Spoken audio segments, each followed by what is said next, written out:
winter fly fishing. It's all about those big lures and lots of flash and fuss, pulling,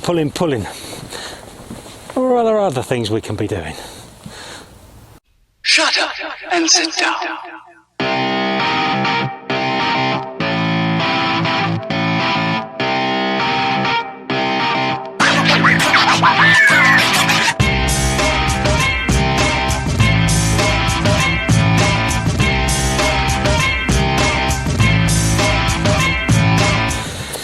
Yeah, winter fishing, lure fishing. Nobody's going to deny the effectiveness of pulling lures in the winter. It is the go-to method, but there are alternatives, and there are other ways of catching them if you want to try something a bit different, or if you don't like the pulling lures, and I can understand that. But welcome back anyhow. We're over here on home water. We're on one of my favourite pegs here, and we're going to have a little crack at these fish today with buzzers. So you have got alternatives, and the main alternatives at this time of year, the fish are feeding every now and again. They get these tight feeding spells. Snails are usually on the menu, fry are on the menu, but buzzers are always on the menu. These chironomids are always in the water, always on the menu, and on lakes like these especially. So it does depend. It is very weather dependent as to whether you're going to catch them on these buzzers, chironomids. You need to have slightly milder days, still days like we've got now, not too cold, that might encourage a little isolated buzzer hatch throughout the space of the day. You ideally want sort of a light overcast, even a bit of sunshine at this time of year isn't a bad thing, because it warms up certain areas of the water and can promote buzzer hatches. And today in particular I'm going to concentrate on fishing these buzzers under the indicator, under the bung. Okay, it's perfect for it today. You've got flat calm, not a breath of wind, there's a few buzzers around, it screams fishing the indicators. That's what we're going to set ourselves out to fish today. You can straight line these as well, of course, but we've covered that in other videos. So today we're going to have a little look at the bung and the indicators.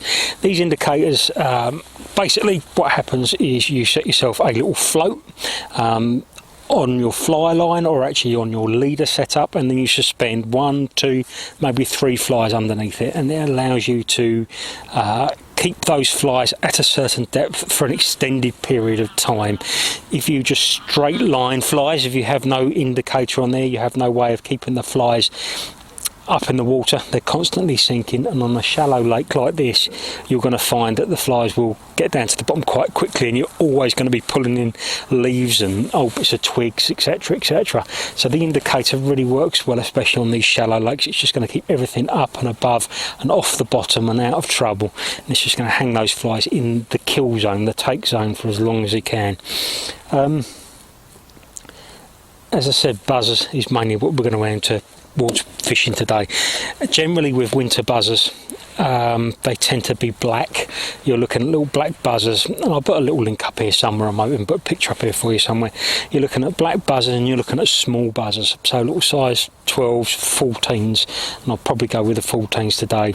Also red is a really good colour as well, because the bloodworm, the early life stage of the chironomid, that little bloodworm is very much on the menu. They are active in the detritus and the muck on the bottom of the lake, so I would always go towards a red buzzer, or I would go towards a black, and possibly one of my favourite black or dark buzzers is the crisp packet, and that's what we're going to set up here with today. So we'll just quickly run you through the setup and show you a few things. Standard, you've got the 10 foot 7 weight. This is a flow, which would flow rod, real rocket floating line, just a standard. The leader construction itself is 8-pound fluorocarbon. So we can either attach this indicator directly to the fly line, okay, and give you a fixed indicator at the fly line, or as I've chosen to do today, I've tied a dropper onto my leader, to which I've attached my indicator. There's a very good reason for this gap between the fly line and the indicator in this absolute flat calm here and clear water is because the fly line is a scare zone, it's a spook zone, and I want to get that indicator away from my fly line. So by tying it onto a dropper, I find the easiest way. And my preferred indicator for this sort of work, and one of my favourite all-round indicators, are these little ones, these little Fario bungs or Vario indicators. They've got the hook in them, they're lovely, you can see them a mile off, they cast really well, and you're going to pick up bonus fish on those as well. The amount of fish you'll actually get taking that indicator is crazy. Under that, we're just going down to our first dropper now. Our first dropper is only about 20 inches below that indicator, because we're fishing in shallow water. We're fishing about 5 foot of water here, down to that first fly there, which is my first little buzzer, my little size 14 crisp packet, and again another 20 inches and down to another crisp packet buzzer, and then down probably another, same again, maybe another 2 feet to my little red buzzer on the point there. So the whole setup there, from the actual indicator to the point fly, 6 feet at the most. It's not even that, maybe 5 feet at the most. I just want to get those flies spaced out, and it allows me to effectively fish 3 different depths at the same time. It's the beauty of this indicator fishing. And there's nothing more to it than that. We're going to pop this fly out there, we're going to pop the indicator out there, and move it around the swim a little bit and see what happens and give it a chance. Right, got that indicator set up on there, ready to go. We come down to one of my favourite platforms on the lake, and let's see what we can do.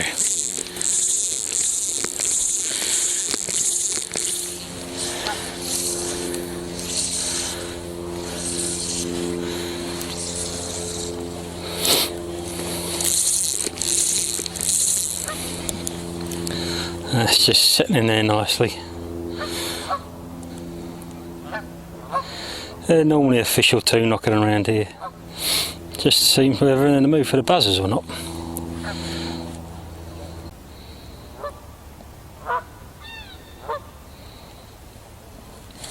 There we go, that didn't take long, went away nicely. Let's take on the top drop, a little size 14. Oh, he's going crazy. Excellent. Yeah, it really didn't take long, did it? Come away from that. They're great fun in the winter, great sport.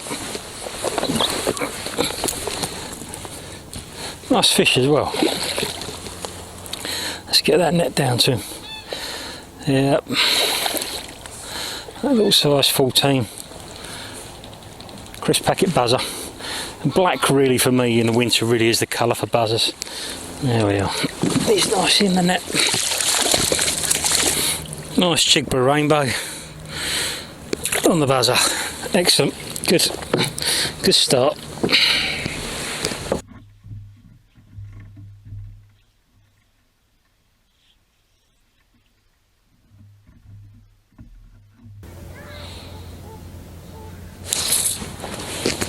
Straight away, look at that, sailed away. Lovely take that.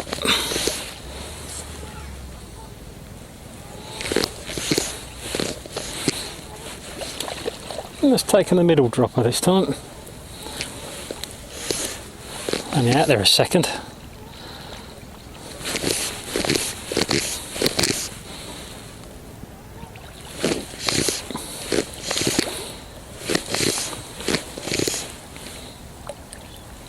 Yeah, it looks like, oh no, it's not actually. He's taken the bloodworm on the point, the little red buzzer on the point. It's interesting.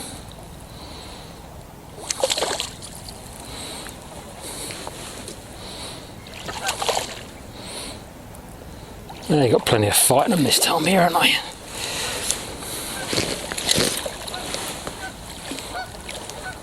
Look, it's all tangled up.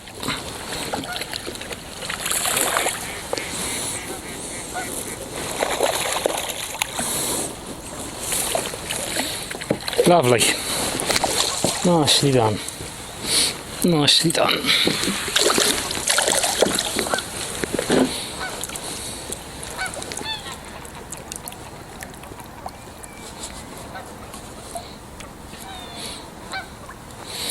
Looks out in the net.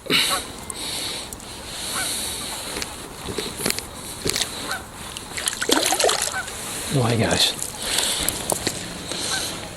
Ooh, straight to another fish, look at that.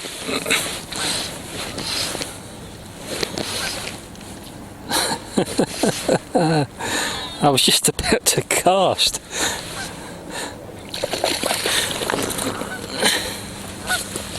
Again on the red one.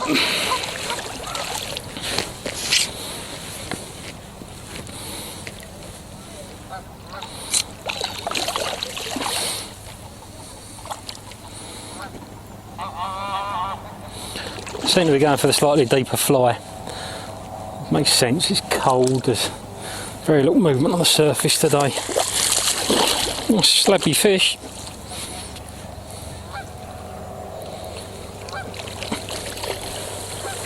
Lovely. Perfect. Decent fish that. Nice fish that. Nice jigbar rainbow. Give him the right way up.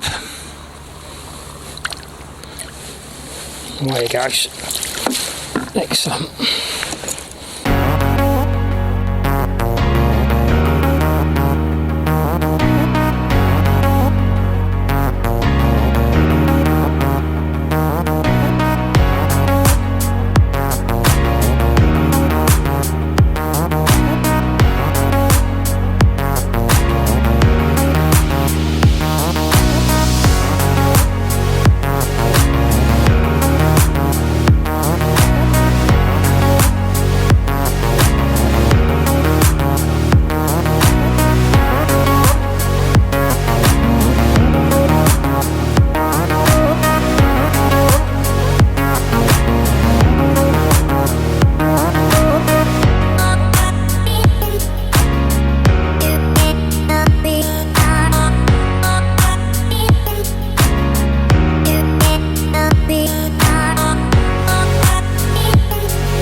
Well, that was a good little session. Steady, I think you'd call that today. Fishing the buzzers all day long. 2-hour session now. I think we've had maybe 9 or 10 fish in total, which has been a real result. Coming at all sorts of different levels as well. So it's worth having those three flies strung out at 3 different depths there. It's an effective way of making the most of your swim, and a great way of catching a few fish this time of year. I love fishing with buzzers and nymphs, and as much as I love pulling lures as well. I think it's something you should have in your armoury. You should have all of these things in your armoury, and it gives you options then. I've seen a few guys catching on lures down the bottom end now, and a few people have been struggling a little bit, so I think we've done all right. As always, if you liked the video and if you enjoyed it, and if you've got any comments, please click like, click subscribe, and have a very, very Merry Christmas and a Happy New Year. And hopefully we'll continue to get these videos out to you. And yeah, we'll see you all in the new year. Thanks very much. Bye bye.